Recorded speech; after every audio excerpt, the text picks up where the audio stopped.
Welcome everybody in to this week's GA meeting, where we tell our loved ones we're getting the help we need, but we all know we're really here to talk about guns. And in today's meeting, I want to go over my top 5 pistols.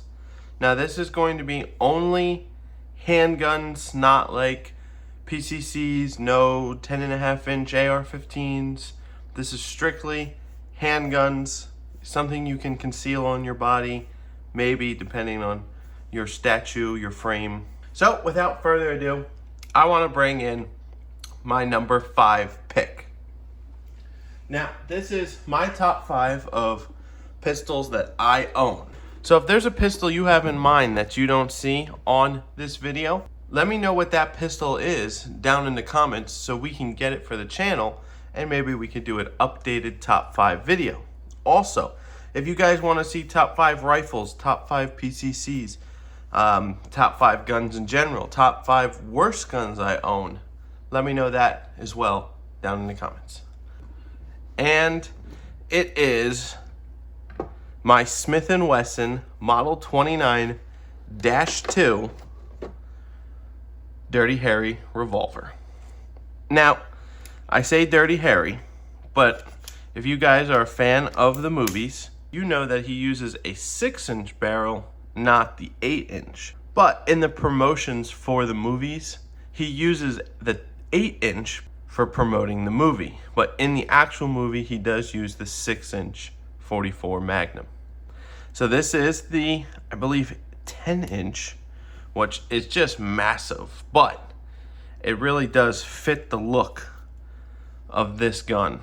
It has the original wood grips, the original box with the cleaning rod, all your tools, a little screwdriver. Looked like somebody was using this a little too hard. But yes, I did buy this used. I bought this at an auction. It is one of my favorite pistols, and the trigger on this specific firearm is phenomenal. This trigger in single action will put your staccato to shame. So let's ghost it real quick. What? That is insane. Something I've never done with this pistol is actually going to get a trigger pull scale and see the weight on that single action trigger. Now let's go in double action real quick. And much heavier. Probably like a 12-pound pull. Now in single action,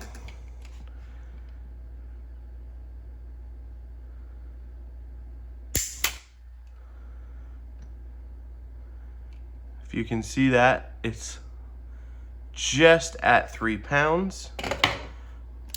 Do that again.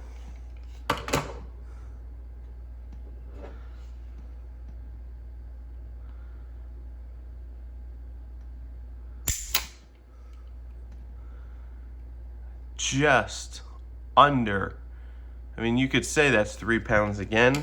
About a 3-pound single action trigger pull is absolutely insane. There is no take up at all. So the Smith & Wesson Model 29-2 is my number 5. Let's move on to number 4. Here is my number 4 pick. It is the Sig Sauer P320 Spectre Comp. And now this isn't, excuse me. Now this gun didn't start off as the Spectre Comp. I actually bought a regular 320X and bought the slide and the grip and everything else you see separately to make the 320 Spectre Comp.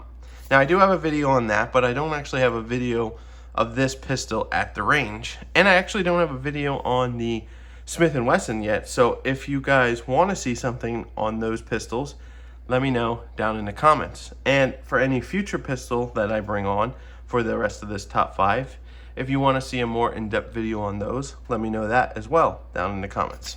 This right here is a very accurate pistol with the big comp on the end. It is very light in recoil. I did add the tungsten weight into the back of the grip, and I don't know if you can see that here. There's the weight right there. So the gun's heavy. The light makes it heavier. We have a TLR-1. We also have a Romeo X, 21 round mag, a flared magwell, takedown gas pedal. You know, this gun is everything I wanted it to be.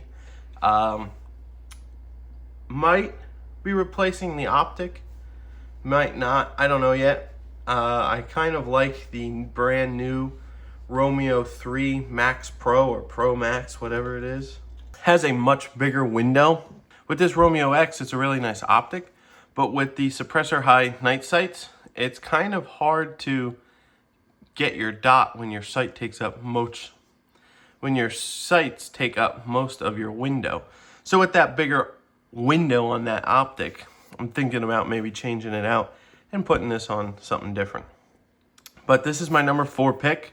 It's a really nice shooter. Never had a problem with it. Still looks great. And let's move on to number 3. All right, this might be a little crazy, but my number 3 pick is the Smith & Wesson 5.7. Wait a minute. The SIG guy has 2 Smith & Wessons already in his top 5. I know, right? But the Smith & Wesson 5.7 to me is a really, really good little pistol, and especially a very good pistol for bringing someone who is newer or even brand new to the shooting range and giving them this instead of a 22, a little bit more reliable. They have to get over the fact that there is a bigger bang, right? But if you can get them past that, this gun has almost no recoil because it's 5.7, lots of capacity, an option to mount a optic. Now I do have a green dot on this one instead of a red dot. You get 22 rounds, and it's going to be much more reliable than a 22. So if you want them to just go out, plink, have fun, and not worry about clearing malfunctions every 10 rounds, maybe this is a little bit better option than a 22. Now the downside is ammo, much more expensive. Much more expensive. You're talking the same amount of money to buy a box of 50 5.7 can buy you 1,000 rounds of 22.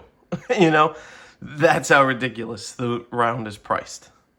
With more and more companies coming out with more and more pistols chambered in 5.7, I have seen ammo come down quite a bit, but you're still around 50 cents to 40 cents a round for 5.7 when 22 is like 2 cents a round.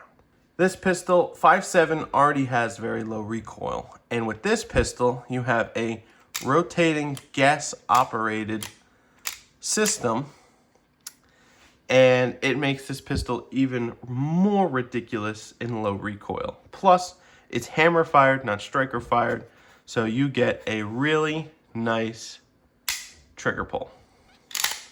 So I believe it's like 4.5 pounds. We'll test it once right here with our trigger gauge.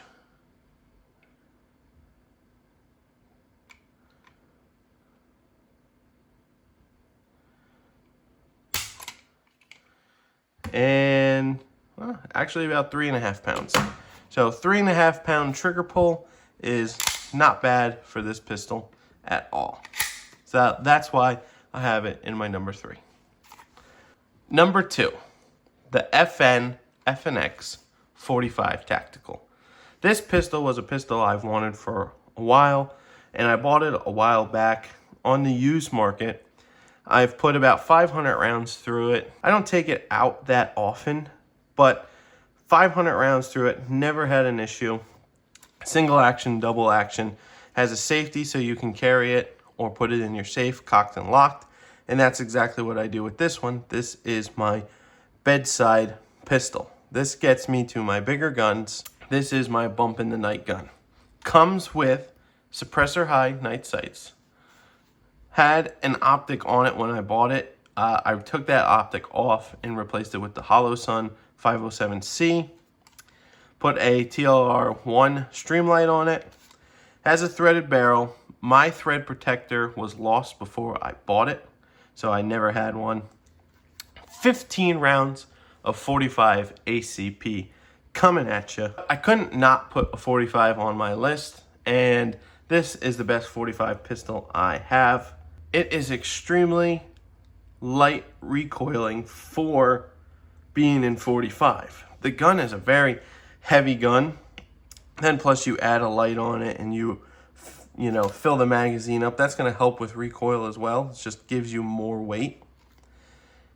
So it's very smooth shooting. It's not crazy ridiculous in recoil, and the very aggressive grip, I enjoy it very much. This is not sliding out of your hand whatsoever. You know, that grip is locked in. So I like that a lot, and that's why it is my number 2. Let's get into my number 1 pick. All right, so here is my number 1 pick. So I want you guys to drop your guesses in the comments down below because you've seen this pistol many times. All right, are you guys done? No cheating. Here we go. The P365X Macro. Now my Macro looks a little bit different than most. That's because I have a Sharpspro metal grip on it, which is very comfortable, adds a little bit more weight for recoil reduction. Also has these 2 wooden panels on it, which kind of makes the grip a little bit thicker where it needs to be. That way I feel like I have a better grip on it, and then gets nice and skinny at the top, and it's just very comfortable to grip. They have a very deep cutout, so you can get very high on that pistol. Then on either side, they have 2 built-in gas pedals, so you can really wrench down on that.